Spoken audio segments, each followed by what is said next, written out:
சும்மா நொச்சு நொச்சுன்னு எங்கள்கிட்ட கேட்டுட்டு இருக்கிறீங்க. கேட்க வேண்டியது யார்கிட்ட கேட்கணும்? சம்பந்தப்பட்ட ஆள்கிட்ட போய் கேட்கணும். உங்களுக்கு தைரியம் இருந்தால் அங்கே போய் கேளுங்க அப்படின்ற மாதிரி நம்மளை டெக் டைவர்சன் அப்படின்னு வேற பக்கமாக போக சொல்லியிருக்காரு ஒருத்தர். யார் அவர்? நம்மளை ஏன் அப்படி சொல்கிறாரு பார்த்துருவோம் வாங்க. தமிழ்நாடு பாஜகவை சேர்ந்த அண்ணாமலை அவர்கள் அவர்கிட்ட போயிட்டு, சார் விஜய் இந்த மாதிரி கேஸு அப்படின்ற மாதிரி கேள்வியெல்லாம் கேட்க ஆரம்பிச்சிருக்காங்க மீடியா மக்கள். நம்ம ஆளுக்கு கேட்டோன்னே அண்ணாமலை அவர்கள் டக்குன்னு அவருடைய குணத்தை காட்டிவிட்டார்.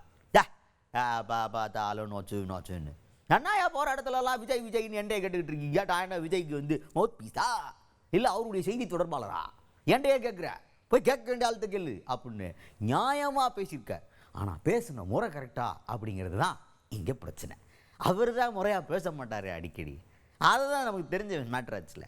இப்போ ஒருத்தர் வந்து நல்லா பேச மாட்டாருன்னு தெரிஞ்சு நம்ம போகிறோம்னா அதுக்கு காரணம் கண்டென்ட்டு.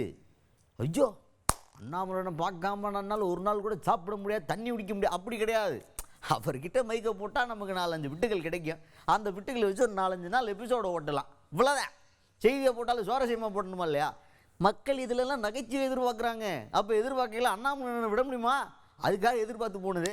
அண்ணன் நகைச்சுவை பண்ணுற மூடில் இல்லை போல், கொஞ்சம் டென்ஷனாக இருந்திருக்காரு. வெயில் ஜாஸ்தியாக இருந்திருக்கும். அதனால டக்குன்னு டென்ஷன் ஆகி ஏசிக்காருக்குள்ளே ஏற போகையில் விஜயை பற்றி கேட்டு அப்போ டென்ஷன் பண்ணிருக்கேன். நானே குழுன்னு போகிறதுக்காக போய்கிட்டு இருக்கேன். போய் விஜயை கேளுங்கப்பா எதுவாக இருந்தாலும் அப்படின்னு ஒரு மாதிரி சிடுமுஞ்சித்தனமாக பதில் சொல்லிவிட்டு காரில் ஏற்றி விருட்டென்று கிளம்பினார் அண்ணாமலை அவர்கள். சீமான் அவர்கள் விமர்சனம் பண்ணியிருக்காரு. ஒரு நிமிஷம் புரிஞ்சுக்கீங்கன்னா, இதெல்லாம் விஜயை போய் கேளுங்கன்னா சும்மா அவர் தவிர எல்லாருமே பேசுறாங்க. அவரை போய் கேளுங்க, டிவிகே கட்சியை போய் கேளுங்க. நாங்கள மார்க்கெட்டிங் ஆஃபீஸரா டிவிகேக்கு? நீங்க தைரியம் இருந்தா என்ன பண்ணணும்? டிவிகே கட்சியை போய் கேட்கணுமா? விஜயை போய் கேட்கணுமா? அவங்களுடைய ஸ்போக்ஸ் பர்சன் போய் கேட்கணுமா? சும்மா எங்களையே நொச்சின்னு சென்னையில் நொச்சுறீங்க, மதுரையில் நொச்சுறீங்க. நாங்க என்ன கருத்து சொல்ல முடியும்? சொல்ல வேண்டிய கருத்து சொல்லியாச்சு. என் கருத்து தெளிவா பேசிட்டேன். இவன் சொன்னாங்க, அவங்க சொன்னாங்கன்னா நீங்க யார்கிட்ட போய் கேட்கணும்?